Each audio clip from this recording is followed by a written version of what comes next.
zenbat bertso eskola mota ezagutzen dituzue? Bakarra ez, bertso eskola. Joan, bertxotan ikasi eta etxera. Era askotako bertso eskolak egon daitezke. Beno, bai, umeena, gazteena, helduena... Bai, hoiek ere bai, baina gaur Ahalduntze Bertso Eskola Feministari buruz arituko gara. Ahalduntze Bertso Eskola Feminista? Baina zer dira, hasi berri xamarrak ez da? Ez, Ahalduntze Bertso Eskola Feministak 11. ikasturtea du aurtengoa, eta eurekin egin nahi izan dugu kurtsoaren eta ibilbide honen errepasoa. Eta horretarako elkartu gara Jon Elizarralde gai jartzailearekin eta Aira Izpurua eta Maider Arregi bertsolariekin. Aurten lansaio desberdinak egin dituzte aditu desberdinekin. Hoietako bat eskaini dute Alaia Martin eta Nerea Ibartzabalek, eta eurekin hitz egiteko ere probestuko dugu gaurko programa. Ze bertso saio diren ere jakin nahiko duzue Nafarroaren egunean Baigorrin egindako saioa, eta Bilbon Señora Bertso Eskolak antolatutako jaialdia eskainiko dizkizuegu. Ongi etorri Ahalduntze Bertso Eskola Feministaren hitzetik hortzerara.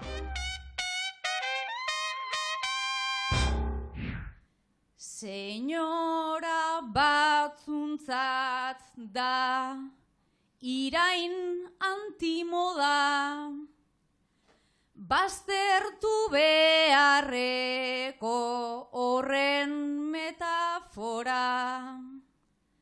Baina keba guretzat askoz gehiago da leku bat sortzeko libre eta gustora, modu bat gozatzeko normatik kanpora, ta horrela norkeztu izan nahi señora.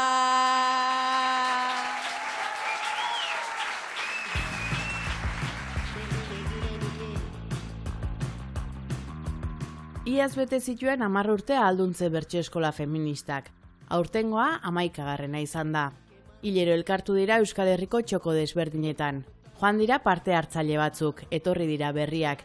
Bertsolarientzat zena orain gai jartzaileentzat ere bada. Urte hauek guztiak saretzeko balio izan dute, eta Ahalduntze Bertso Eskola Feministaren sarera lotu gaituzte Maider Arregi, Jon Elizarralde eta Aira Izpuruak. Maider, Jone eta Aira, zuek noiz iritsi zineten Ahalduntze Bertso Eskola Feministara? Ni lehenengo urtean ja hasi nintzen, Ahalduntze sortu zen urte horretan bertan ja puntu nintzen, eta gero urtero hartu dut parte. Orduan 11 urte doia badaramatzat bertso eskola honetan. Nire kasuan guztiz kontrakoa da, nire lehenengo urtea da urtengoa, kanpoan pasan nituelako urte desente eta gai jartzailetza utita nuelako.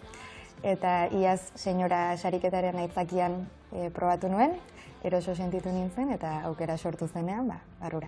Eta ni dola 2 urte apuntatu nintzelen handiz, eta aurten behitz apuntatu naiz. Eta zenbat aldatu da bertso eskola urte hauetan?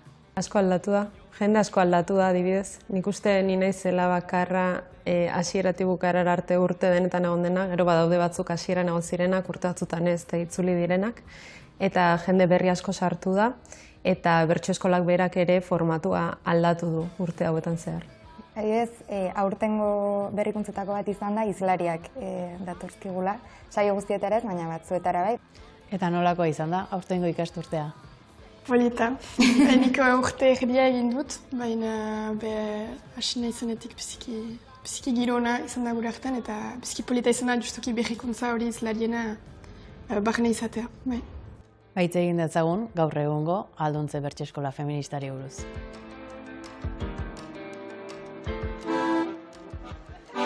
Mendi trailaren moda sartu da Euskal Herrian, eta ez dira gutxi mendira joaiten direnak uda behian lasterketa bat prestatzeko asmoz.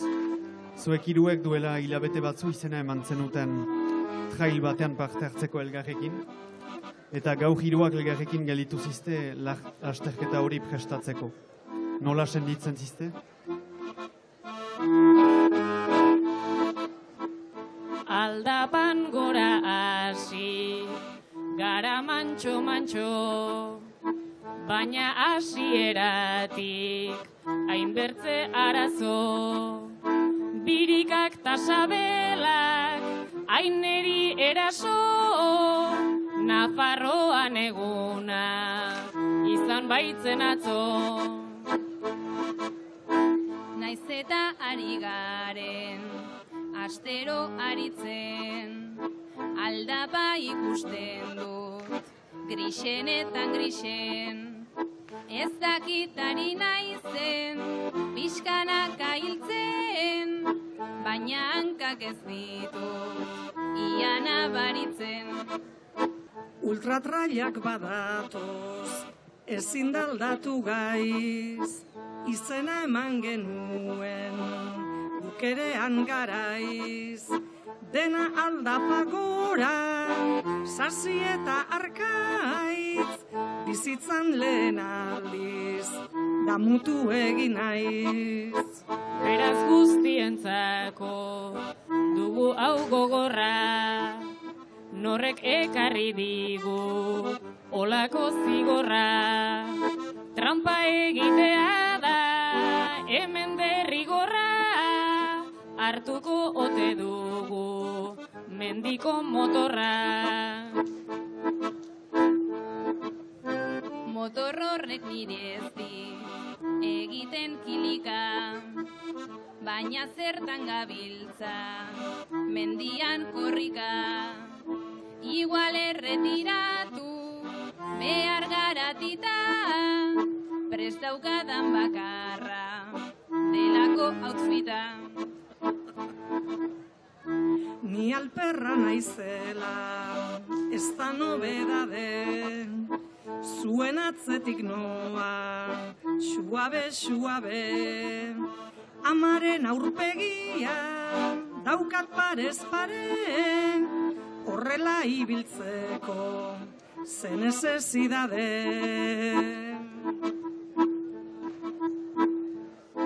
Eta joan gabe ere, badugun nahiko lan, ezin arnasa hartuz, gabitz aldatz goran. Horrela izan zenez, lehenoko denboran, berriz ere parranda, jardezagun modan. Nik ere pentsatzen dut, zuek bien antzera, naiz taia ezin dugun, egin hain atzera. Egin behar duguna, argi daukat zera, argazkia atera, eta bazkaltzera. Belarritik sartu zait, goazen bazkaltzera, goizosoko berbarik, onena hause da. Zertan animatugu, ultratraita zera, bermuta nire kontu, goazen etxera.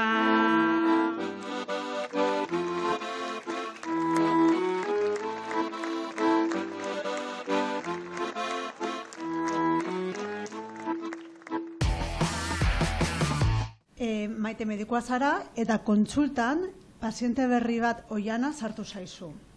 Izenak ez dizu ez ere esan, baina aurpegiak bai. Egoera desatsegin ura etorri zaizu burura. Bertsolaria zara zeure izenean, ta aurpegi arraro bat aurrerain einean.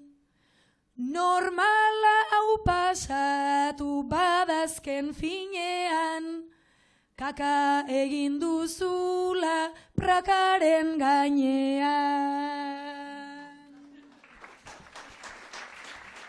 Orain eman didazu Kristoren paliza, zugana etortzeko nik baneukan prisa. Batera jarri zaizkit kaka eta txiza, diagnostikatu eidazu txapelketitiza. Hori duzu zeipintzen zara urdurien, eta jakin dezazun ninabil abilen. Ze aurreko hilean etorri zen miren, Maialen ta Nerea ere torri ziren. Beraz guztiona da olako problema, horrela sartzen gara kontsultan barrena.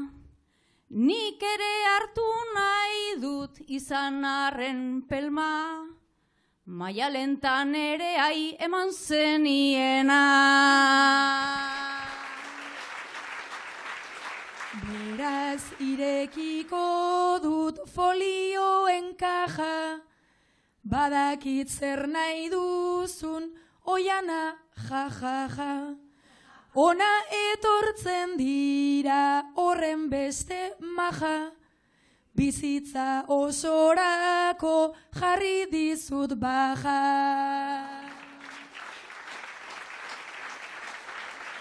Baja izan daiteke intermitentea, batzutan naizelako nahiko balientea, baina orain behar dut droga potentea, beti naizelako horren pazientea.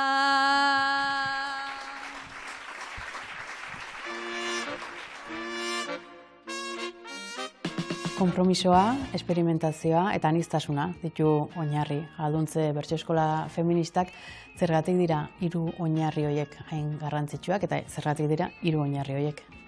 Konpromisoa garrantzitsua da, azkenean hilabetero elkartzen garelako eta hilabetean behin goizeko 10etan elkartzea, batzuentzat daelako esfortzu moduko bat, baina uste dugu importante dela konpromiso hori hartzea taldea mantentzeko eta ez dadin taldean aldaketa handirik gertatu eta orduan dinamika jarrai bat izan dadin eta esperimentazioa ere garrantzitsua ze igual plazan egitera ausartzen ez garen gauza asko ausartzen gara bertso eskolan egitera eta alduntze justo bada horretarako leku bat, nik uste gai jartzaientzat ere bai, igual plazan jartzen ez dizkiguten gai batzuk hemen jartzen dizkigute eta gero ebaluatzen dugu ea gustatu zaigun esperimentua ez. Eta azkena aniztasuna uste dugu garrantzitsua dela mota desberdinetako pertsonak egotea, identitate desberdinak eta desberdin pentsatzen dugun pertsonak, belaunaldi artekotasuna ere nire ustez oso positiboa da, ni hasi nintzenean gehienak ni nintzen gazteena eta orain ni naiz zaharrenak hasi. Orduan, niretzat hori oso polita izan da, aniztasun hori eta elkar ezagutzeko leku bat izatea. Bertsolari bezala aurrera egin nahi duten emakumeentzat sortu zen, oraindik ere funtzio hori du? Nik uste gaur egun funtzio desberdinak betetzen dituela Ahalduntze Bertso Eskolak eta denok desberdin bizi dugula. Igual batzue bai bizi dugu gero plazan egin nahi ditugun gauza batzuk probatzeko leku bezala, baina nik uste dut denok ez dugula horrela bizi. Eta igual gaur egun betetzen duen funtzio garrantzitsuena da saretzea edo talde hori egitea eta denok sentitzea hemen badaukagula talde bat non eroso sentitzen garen. Jende aurreko jardunean dabiltzan emakumeentzat eta bertsolarientzat izaten dira konfiantza falta eta epaiaren beldurra badituzten sentimentuen artean. Oraindik ere belaunaldi berrien artean hori gertatzen da, beldur horiek daude? Nik uste baietz. Azkenean, plazara irteten garen bakoitzean epaitua gara, bai txapelketetan, bai txapelketatik kanpo, jendeak zuri buruzko iritzi bat sortzen du, jendeak esaten du ea gustatzen zaion ala ez zuk egiten duzuna. Orduan badago, batzuetan bai dago konfiantza falta hori, beldur hori, eta normala da egotea, nik uste dut hori denoi gertatzen zaigula. Aldi berean nik uste sortu ditugula zirkuito batzuk, leku batzuk, Ahalduntze Bertso Eskola horietako bat, non ja konfiantza landu dugun eta erosoago eta epairi gabe sentitzeko beste lanketa batzuk egin ditugun. Orduan uste dut, igual ez gaudela orain 10 urte geunden puntu berean, baina ez dut uste matxismoa edo misoginia desagertu direnik.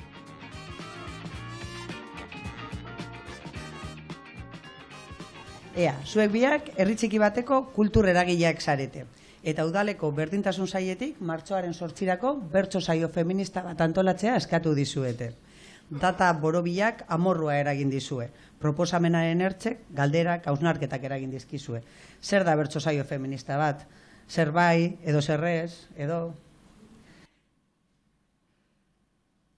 Martxoaren 8 ikurta eredu, enteratu ez danak apuntau hobedu, ta alkate motz baten menpean gaudegu, saio feminista bat egin nahi badegu, ekainaren 11 egin dezakegu, ekainaren 11 egin dezakegu.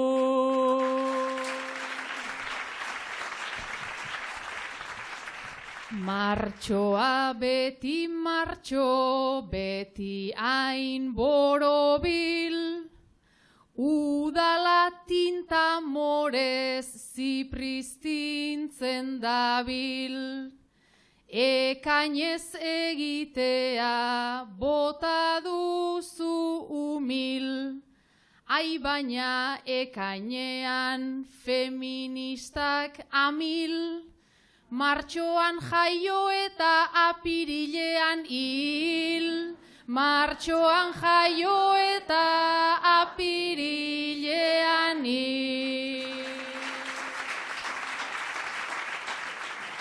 Feminismoa hiltzen da 10 bezperan, gure udaletxean ez dute antzeman, saio txiki bat jartzen digute aukeran, zuen gauzatxoiek esan zuen eran, eta urte guzian japakea eman, eta urte guzian japakea eman.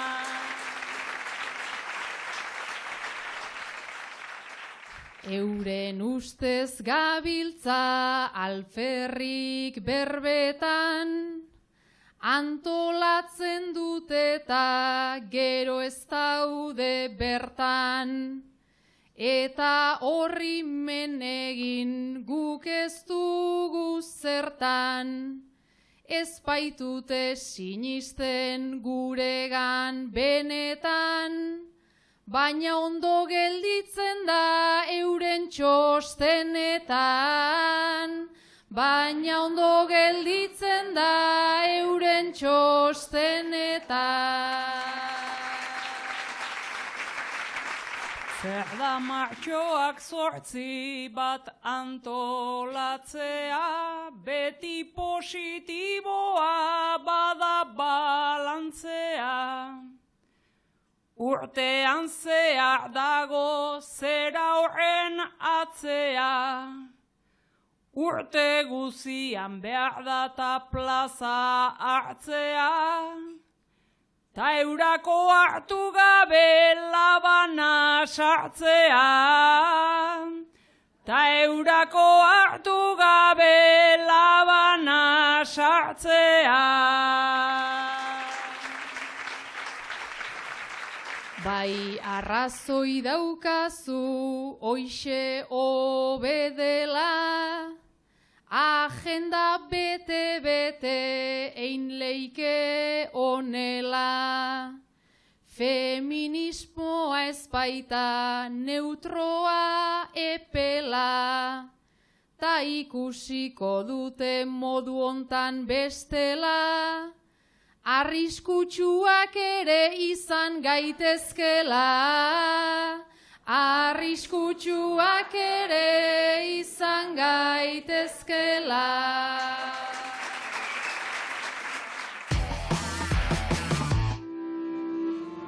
Dakizuen bezala, duela 2 aste, Euskal Elkargoko lehendakaria hautatu zen.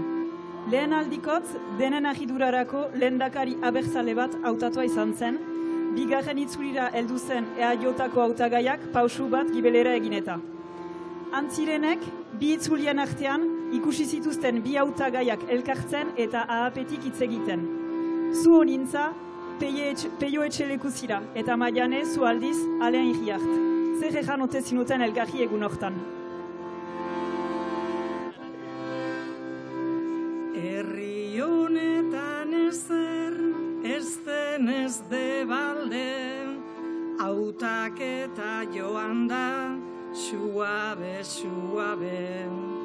Prentsa antxe geneukan, biok parez pare, guztia zen morboa, dena nobedade, itxura egin genuen, ezer esan gabe.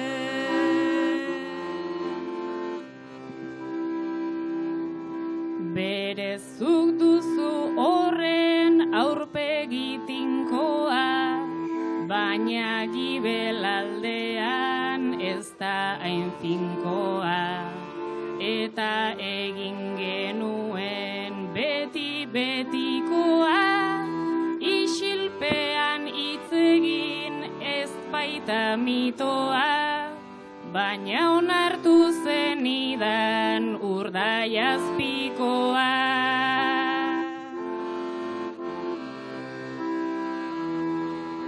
Nire nebera doa, polikita gehitzen, adinean gorantza, izan eta izen.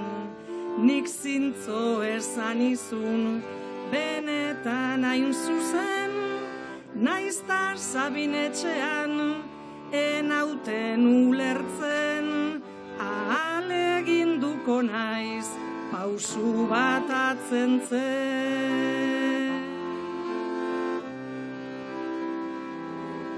Eta atzera eginez ez duzu egin oker, gibelalde horretan ere hartuz plazer. Lan gutxiago duzu, orain neri esker, ego alde horretan, bazterrikan bazter, baina iparraldean etzarete ezer. Gauzak espero legez, atera direnez, guk hau ulertzen dugu, biok oso errez, baina gauzak oraindik kolokan daudenez, aurrerako pausuak ulertu mesedez, enaiz etxaia izango laguna ere.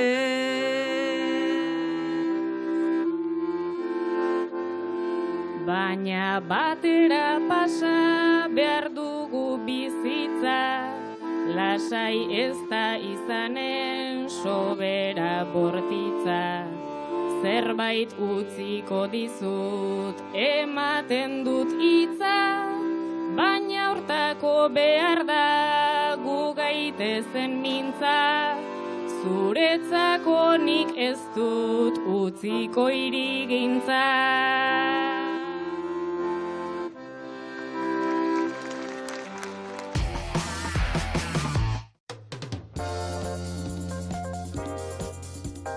Ahalduntze bertso eskola feminista hasieran bertsolarientzat bakarrik zen eta ondoren gai jartzaileentzat ere bihurtu da. Zergatik da garrantzitsua gai jartzaileak ahalduntzea? Azkenean, bertso saio batean protagonistak bertsolariak dira, bertsolariek izan behar dute, bai noski.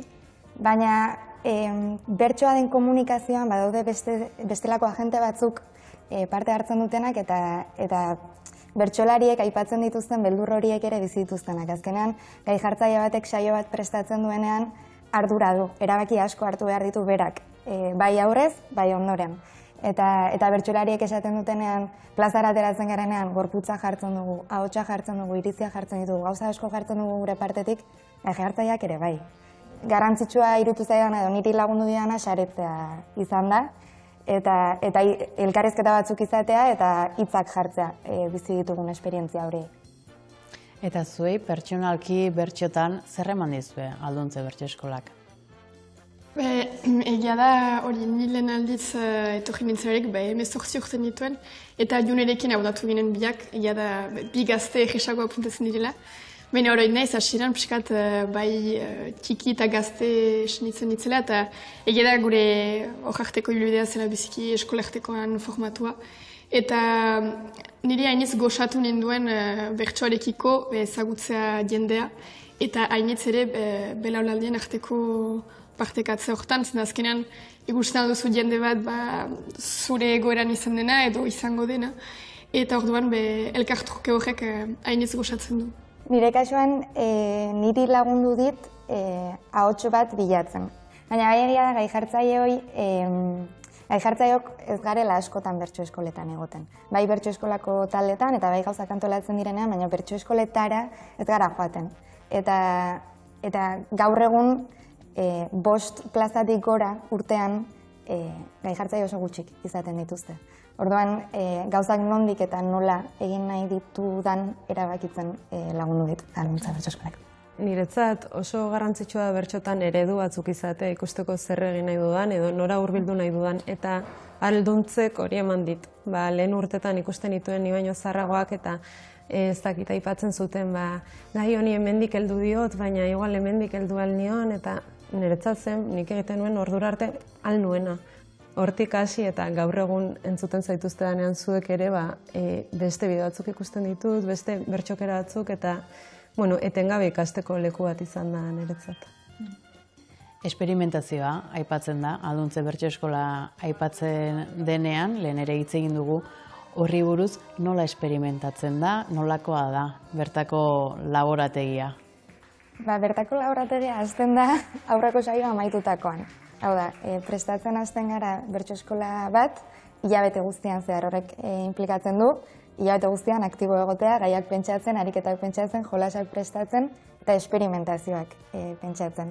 Gero, Alduntzek daukana da, gai jartzaion mesedetan, 15 iritzi bilditzak egula gutxi gora bera, 15 etortzen diren bertsolariak ez, baina bai da, etorri, bertso eskola probatu, bota gure proposamena, eta non erortzen den.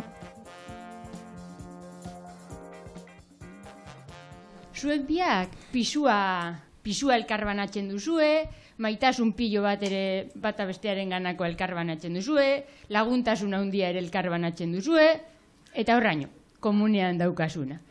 Maiteren oinetan daude mendiko botak, oraindik garbi dauden mendiko botak. Eta Maialenen oinetan daude super zuriak izandako zapatilak kalimotxoz super zikinduta. Begirada hori da. Maiteia dago begira ateari etxetik alde egiteko. Kalera, mendira, Maialen salantxan. Sukaldea, logela. Eta azkena, denbora. Denbora, batean, Maiteren barne denbora da. Egunon Maialen! Eta Maialenena, Gabon, Maite.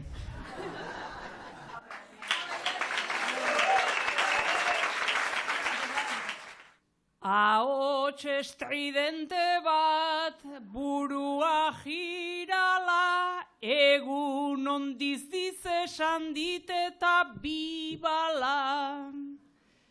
3 egun juergara ateran itzala, gaur asteazkena alda ala ostirala, gaur asteazkena alda ala ostirala. Zuk egiten diozu parrandari amen, baina begirazazu hemen nola gauden. Parrandan zaude orain eta egona lehen, gau pasa konstantean, bizi da Maialen, gau pasa konstantean, bizi da Maialen. 3 egun gau pasan, tanago lur joa, 50 pentsa zelu joa. Honen bota pare nahiko pijoan, baina Marianito bat atzera dijoan, baina Marianito bat atzera dijoan.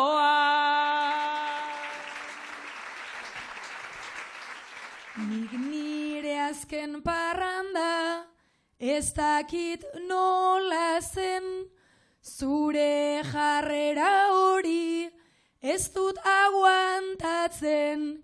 Diot aupa Maialen, ta kalera guazen, nire simpatia ere ez du errespetatzen. Nire simpatia ere ez du errespetatzen. Lehen lau gau pasa bai, ta juerga sakona, orain 3 eginda, etorri naizona. Zartzen hariko naiz, igual ez da broma, nik behar dut oianari eman zeniona. Nik behar dut oianari eman zeniona.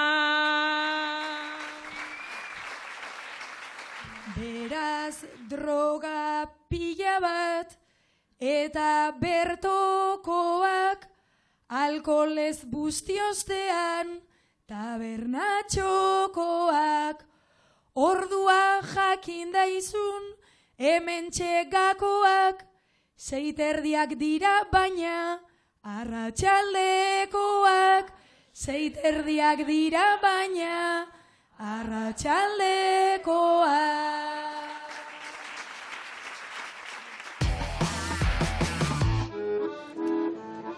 Basaiziako kideak ziste eta Nafarroen eguna atzo iraganda. Astelena da, goizeko 8 dira eta hondarkinak biltzen hasi zirezte. Sorpresa zabiltzate atsemandakoak ikusita.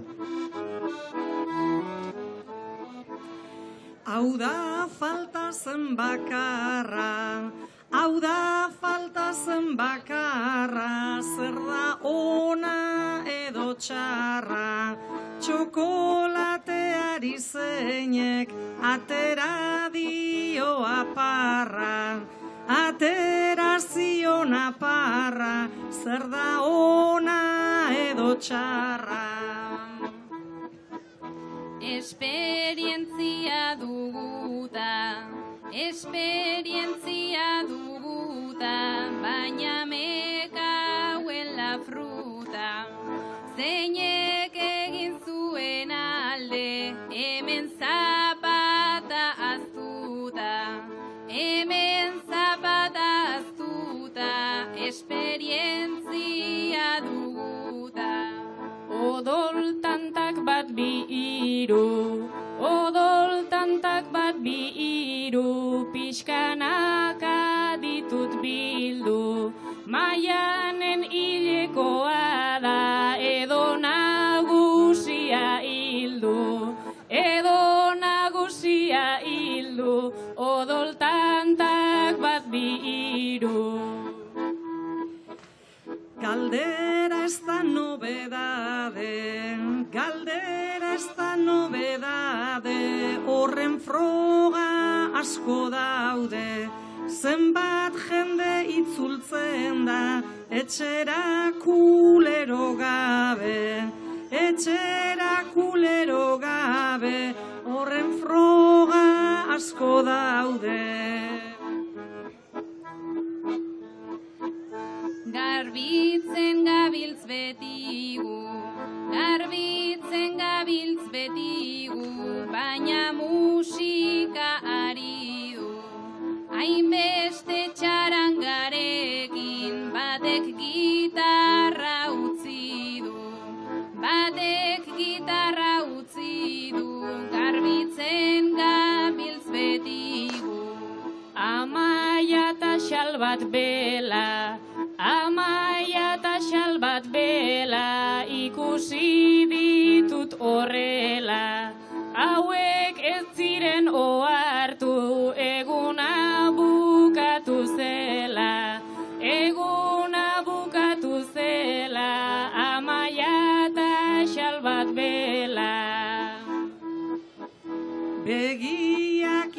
jadanik, begiak itxi jadanik, zer pasa zaidan ez dakit, hegoaldeko furgonetak ikusten ditut oraindik, zer pasa zaidan ez dakit. Ta gurasoen borroka, hemen ume bat dago da, korrika hasi zen eta inorketzun faltan bota, ta gurasoen borroka. Zenolako nastea, ondakinen desastrea, antolatu beharko da Nafarroaren astea, zenolako nastea.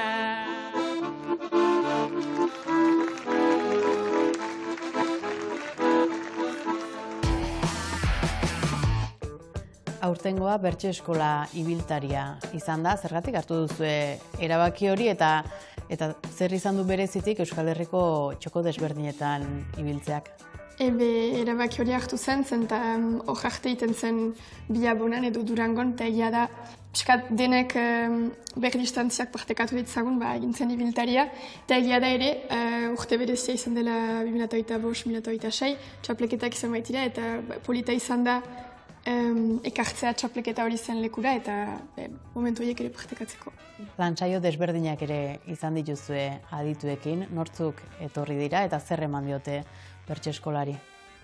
Etorri dira Iratxe Getolaza, Maider Kalardi, Elena Kasirain, Nerea eta Alaia, eta hor etorriko dira Mari Diart eta Ainoa Sarasua. Eta nik pertsonalki hainitz mailatu dut haien ekarpena eta batez ere ukatea momentu bat hori dedikatzeko eta gai zehatzen inguruan hitz egiteko, izan da mugari buruz, Euskal Gatazkari nola begiratu bertsotan ari garenean, literatura kritika gintza eta uste dut, eta gaur txapleketaren prestakuntza uste dut ongi dela ere gai zehatz bat zuen dako hartza momentu zehatz bat. Eta gero askotan, gero gai hartzailek ere gaiak hori buruz ematen zuten, beraz zen hori buruz gogoetatu, eta gero tak bazioen aukera segidan praktikan emateko. Nik uste dut izan dela espazio bat, bestela dian izango ez genituzken elkarrizketa konkretu batzuk edukitzeko eta behartuta geunden horretara, demora hori zen horretarako, ez? Interesgarria izan da. Aurtengo kurtsoa bukatzear zaudete, ez dakit, datorrenari begira jarri zareten, jarraitzeko asmorik duzuen, berrikuntzarik izango den? Oraindik ez dugu aurtengoaren baloraziorik egin, eta normalen kurtso bukaeran egiten dugu balorazio bat, eta erabakitzen dugu aurrengo urtean nola jarraituko dugun. Nik uste dut jarraituko duela bertso eskolak, baina oraindik ez dakigu ze forma hartuko duen. Hitzetik hortzeran, gonbidatu guztiek galdetzen diegu zein den euren bertsoaldi kutxuna, zuena zein da? Guk pentsatu dugu Oiana Arana eta Nerperitzek osinaldeko final batean osatu zuten 10ko txiki aukeratzen. Bertsoaldi hori entzunez agurtuko zaituztegu, Maider Jone eta Aira, eskerrik asko eta laster arte. Eskerrik asko. 50 urte egin dituzue ezkonduta. Ustez elkarri dena kontatzen diozuen arren, gaur psikologoaren kontsultako atean egin duzue topo. Iraupenak badauzka bide eta kondukta, izebergak ageri utz dezake punta, baina psikologoko atean batuta, 50 marrera ezin da helduta, elkarri pentsatzen den dena kontatuta. Elkarri pentsatzen den dena kontatuta.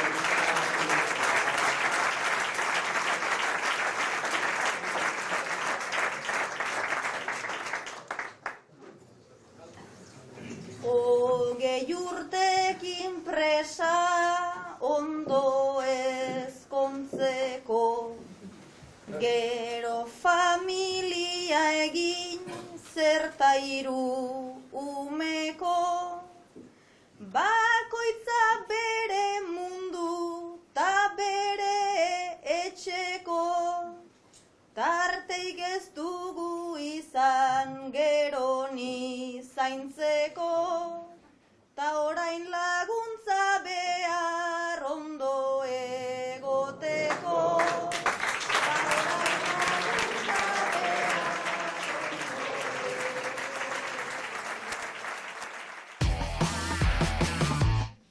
Oiana, ez duzu sinestuko, baina senyora bertso eskolako irakaslea zara. Eta atzeko hirukideak ikasle izan dituzu, orain arte.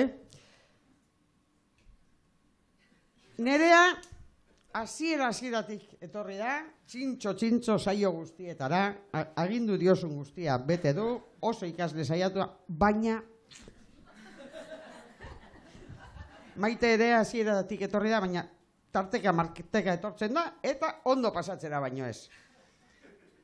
Eta Maialenek 3 hilabete eskaz darama bertso eskolan, eta dagoeneko goia jo du. Zure ikaslerik onena da.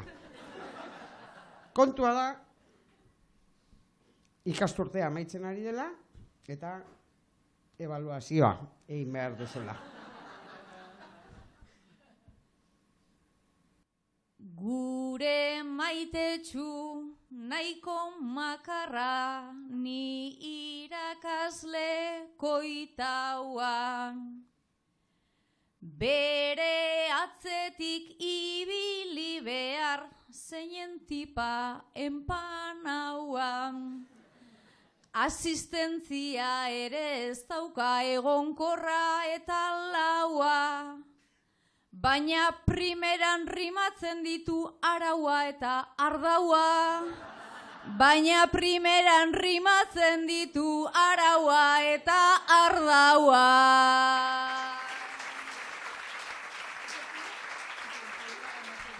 Ni etortzen naizta egiten diot, garagardo hotzari glup. Gero bertso batzuk eta gero afaltzeko trago batzuk. Oiana txika ze exigente, ta alaxe esaten dizut. Nahi duzuna esango duzu, baina superrondo pasatzen dut. Nahi duzuna esango duzu, baina superrondo pasatzen dut.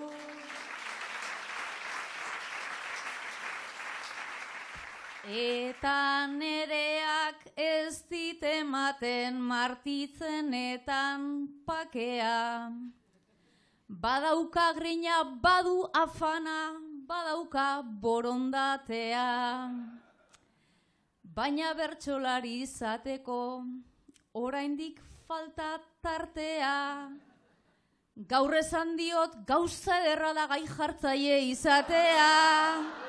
Gaur esan diot gauza ederra da gai jartzaile izatea.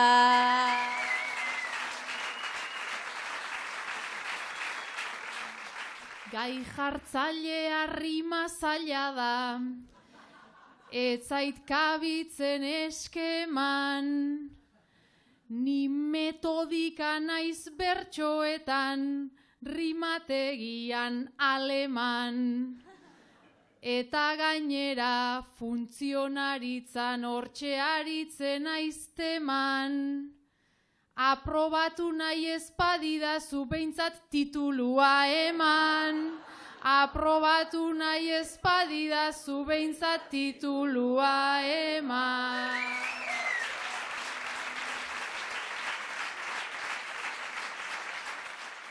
Eta Maialen ze askerosa. beti guztiaren zentro. Afana dauka sekulakoa txapelduna izateko. Beti bere metafora eskaz, berbarraro eta epiteto. Igual honena izango zara, baina ez zaitu maiteko. Igual honena izango zara, baina ez zaitu maiteko.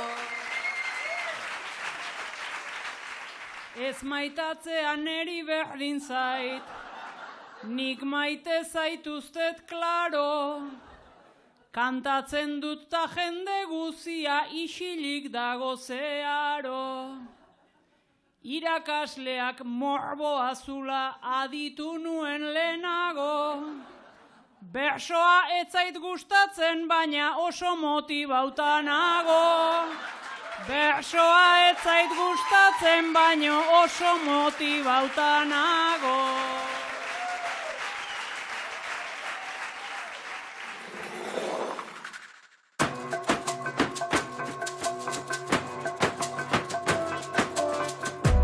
Gipuzkoako herriarteko bertsolari txapelketa iritsi da bukaerara. Maiatzaren 30ean izango da finala Aiako probalekuan. 57 taldek hartu dute parte herriartekoan, eta bi talderen artean jokatuko da finala arratsaldeko 6etan hasita. Arratsaldeko finalaz gain, egun osoko egitaraua antolatu du Gipuzkoako bertsozale elkarteak Aian.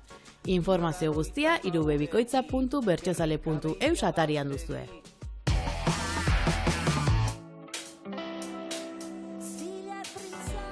Aditu eta aritu desberdinekin lansaioak egin dituzte aurtengo Alduntze Bertso Eskola Feministan. Eibarko saioan, Alaia Martin eta Nerea Ibartzabalek kontatutakoak entzun zituzten, eta guk ere jakin nahi izan dugu zer ekarri duten prestatuta, eta nolakoa izan den kide izan ziren bertso eskola honetara bueltatzea. Alaia eta Nerea, zer izan da berriz ahalduntzera itzultzea zuentzat? Niri ilusia handia egin zidan, etortzeko eta itzultzeko aukerak. Oso oroitzapen ona dauzkat garai hartaz eta asko ikasi izanarena. Eta berriz ere lagunekin bat egitea eta atmosfera atsegin eta xurgagarri batera itzultzea, poz bat. Gainera, eraldatzen ikusi dugun proiektu bat da, gaur Eibarren gaude eta leku aldatu egiten da Alduntze, jende berria, belaunaldi berriak, orduan oso ederra. Gaur lansaio bat, eskaini diezue bertako parte hartzaileei zer da landu duzuena? Pixka bat, txapelketari begirako prestakuntzarei buruz aritzea eskatu ziguten. Urtsintxeren teknika asmatu dugu, nolabait bizitza arrunt eta eder bizitzeko, habitatzeko teknika bat, txapelketako urteetan zehar. Eta, esperientziatik ikasitako gauzak eta guri balio izan digutenak konpartitzea izan da egin duguna. Zuei, Alduntze Bertso Eskola Feministak ze eman dizue? Esango nuke ziurtasuna, eman zidala, eta aldi berean hasteko aukera edo zilegitasun handia, bai taldean bai bakarka. Kontzientzia, gai askoren inguruan, eta gero unibertso bat zabal-zabala alduntzen, eta plaza batzuetan noski sentitu dudala, baita txapelketan ere batzuetan, baina alduntzen askotan sentitzen nuen, eta alduntzeri esker gerora, jabetzen naiz egoera horietaz, lur berria, zapaltzearen sensazio hori ze ederra den, edo. Niretzat ere mugarri bat izan zen, uste dut alduntzeren existentziak behar bat erabakizuela baitaren ni bertxotan segi ala, inkonstienteki edo ni konturatu ezarren, baina bai izan zela,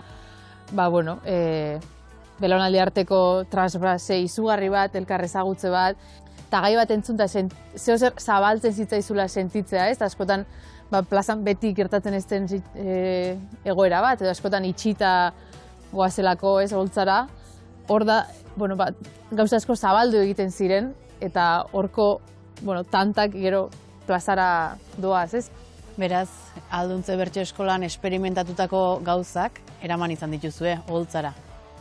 Modu batean, ez kontzienteki seguraski, baina mugitzen gaituzten gauzak edo inguruan mugiarazten duten gauza badira pixkat alduntzere, aspersore antzeko bat, artikulatzeko sare berriak, eta baita beste zipristin batzuk, ez? Norberaren sormenari beste ate batzuk irekitzeko, edo beste modu batzuk, edo doinu batzuk bilatzeko beste gauza batzuk esateko balio lezaketenak, eta esango nuke esperimentatzeko beldurra gutxitu zidala niri, txikitu zidala niri Alduntze Bertso Eskolak, pixka bat bilatzen zuelako beste geruza batetik aritzea. Bai, eta gero harremanak egin izanak ere, batean konplizitateak sortzen ditu holtzan ere, arriskatzeko edo zerbait probatzera, edo doinu zehatzen bat, edo ariketa estiloren bat gustatu zaiguna, Bertso Eskolek badute hori, ez, probaleku direla, eta kasu honetan hau, probaleku lurralde arteko bat ere bada, intergenerazionala, orduan, badaude horre lan konpartituaren emaitzak, aukera datorrenean batean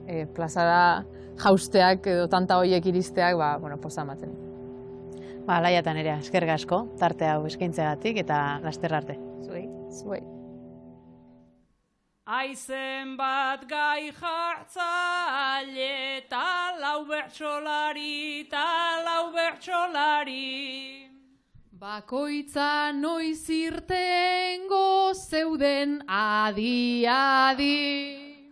Garai jartzaile izatea izan leike handi. Horrela ibili nahi dut plazetan kantari. Hau omenaldi bat zen Oiana Bartari. Hau omenaldi bat zen Oiana Bartari. Beraz omenaldi hau hartzazu txaloka. Egia esan da ez dakiz zer bota. Gu ere ibiltzen ginen beragaz saltoka. Brontzezko eskultura bat ez dizute opa. Ta orain aurreskua eta lore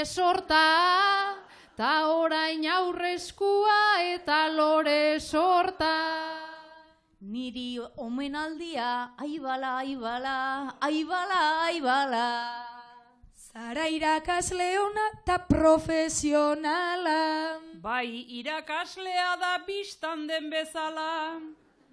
Ta zure bertso eskola ja universala. Horrek esan nahi aldu, hiltzera noala. Horrek esan nahi aldu, hiltzera noala.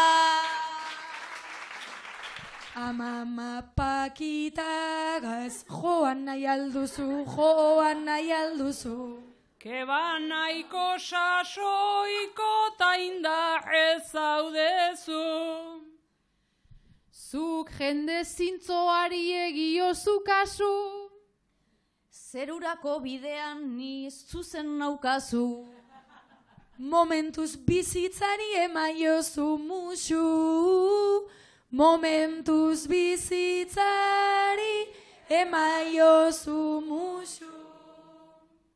Ta haze jende pila batu den birara. Oraindik Laurentzako lekuren bat bada. Justu eingo duenean kasi hamarkada. Ta parranda egiten geratuko algara.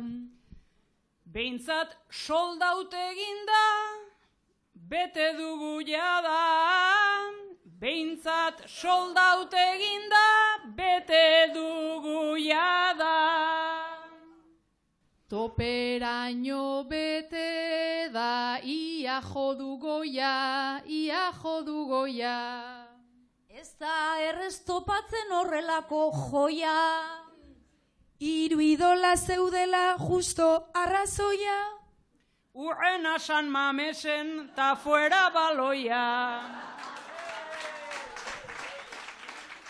Ea ba aldundia non dago milioia.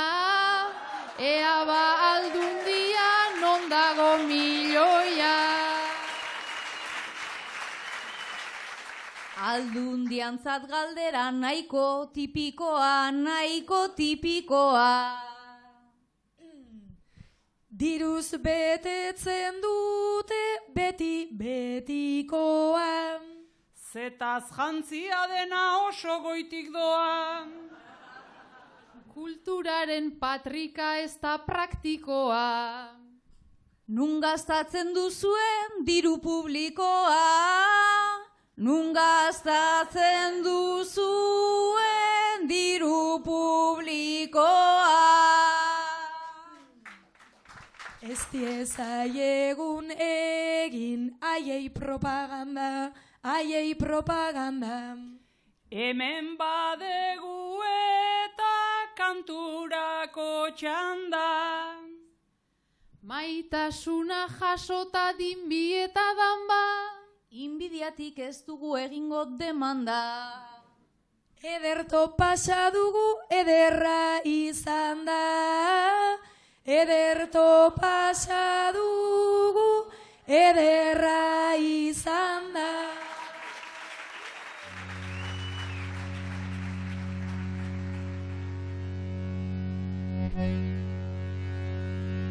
Ezagutu zuenak gure aita zana,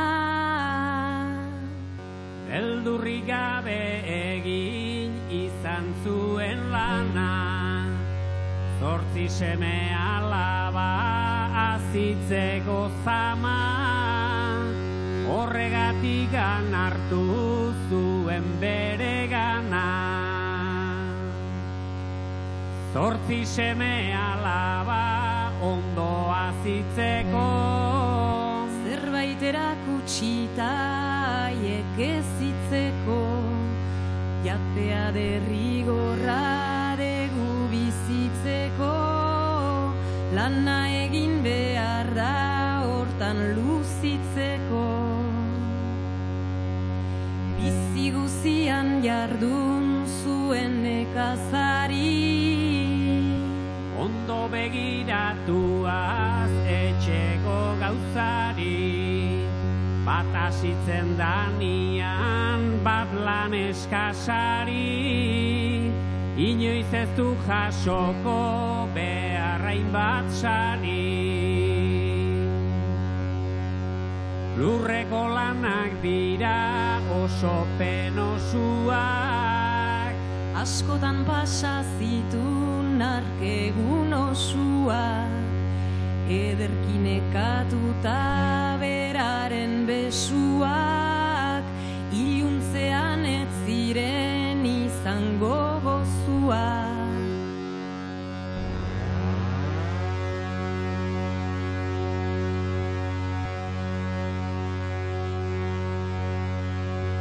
Azitzeko hainbeste eman zuten jaten, eskolararekinean batzuetan joaten, 8 seme alaba errez da esaten, azitzia ez da hain erreza izaten.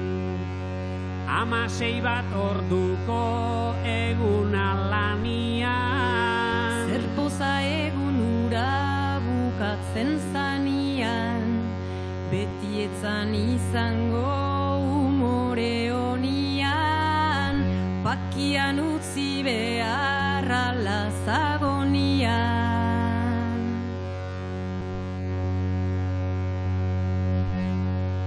Guk pasatu ginuzen gure estuzuna, handiaguak aita pasa dituzuna, oso urriak ziran ginun ondasunak, eskerrak lagundutzen zigun osasuna.